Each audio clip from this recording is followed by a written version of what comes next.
अच्छा, दूसरी चीज ये है, जैसे कुछ लोग ऐसे होते हैं कि भाई हम प्रैक्टिकल करके देख लें,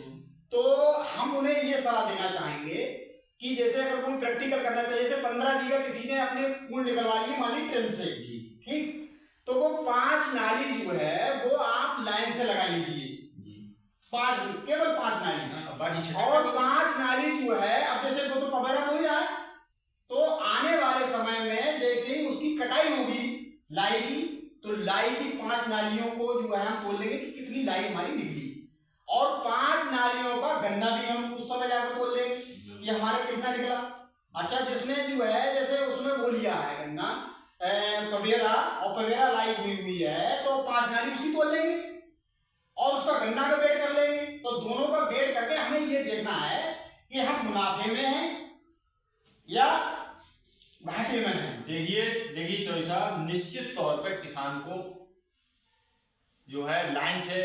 लाई लगाने में, जो लाई या लाइटा लगाएगी उसमें निश्चित तौर पर फायदा होगा। छिटकमा उसमें जो है फायदा नहीं होगा, क्योंकि उसमें कई कारण होते हैं। अभी एक महत्वपूर्ण कारण है, जो लाइन से लाई है, लाई या लाइटा लाइन से बोया गया है, उसमें खरपतवार नियंत्रण का सबसे बड़ा फायदा है, हम उसको बड़ी आसानी से निकाल सकते हैं, पहली बात जी। दूसरी बात, लाई की फसल से लहटा और ज्यादा बढ़ता है, 5-5, 6-6 फीट की उस लंबाई हो जाती है, वो गन्ने को ढकेगा नहीं। जब गन्ने पे धूप जाएगी, प्रकाश संश्लेषण की क्रिया होगी, गन्ना बच्चा ज्यादा देगा, उसकी मोटाई ज्यादा होगी, फिर जड़ से जड़ की दूरी भी रहेगी, तो जो हमने गन्ने को फर्टिलाइजर डाला है वो उसको नहीं खींच पाएगा, वो अपने ही जड़ के करीब का खींच पाएगा जो हमने उसको दिया है। तो गन्ने की वो जो फर्टिलाइजर है उसको मिलेगा तो गन्ना मोटा होगा। अच्छा साहब, एक चीज और देखी जा रही है, जैसे अगर ये मान लीजिए कि हमने गन्ना ट्रन से लगाया है जी, ट्रन से लगाने के बाद जो है हमने पवेरा लाई हुई, तो वो निश्चित समय चलेगी जी। तो एक इसका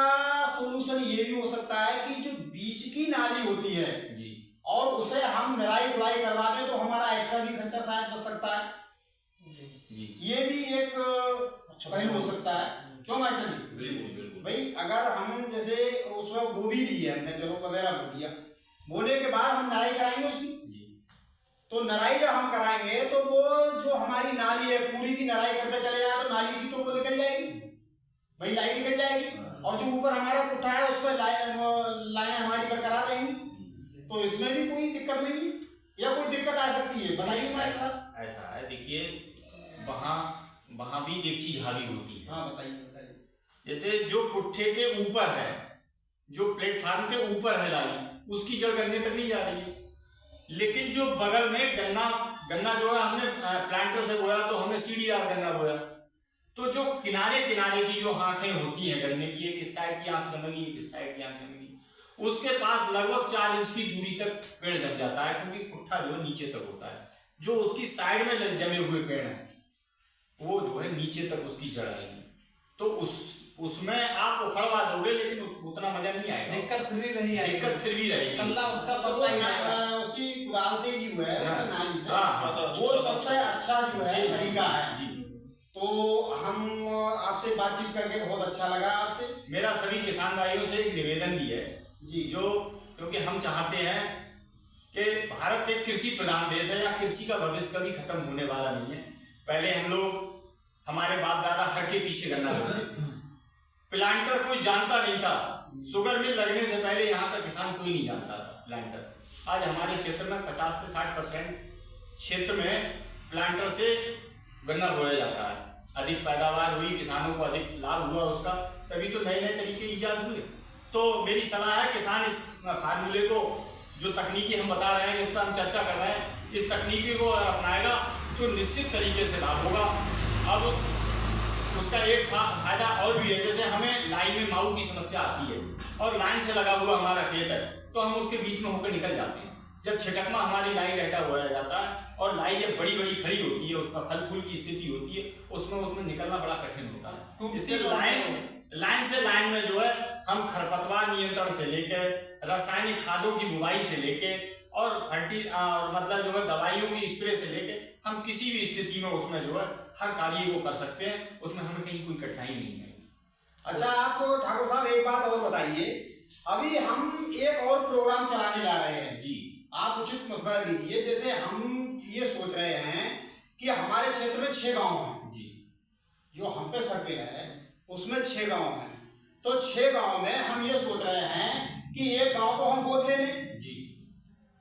भाई वहाँ का किसान जहाँ का सही किसान है, हमारी बात को मानता है, एक जागरूक किसान है,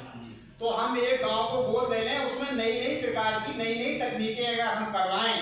उन्हें हमें पता है कि किसान भाई हमारे देखा सुनी करते हैं जी, कभी कोई एक यंत्र ले आया, किसी ने नई विधि से गन्ना बो दिया, किसी ने नई प्रकार से लाई बो दी, तो वो देख के ज्यादा करता है, देख के ज्यादा सीख लेता है कि यार इन्ना करा तो हम भी करेंगे, इन्ना करा तो हम भी करेंगे। तो हम एक गांव को अगर गोद ले लें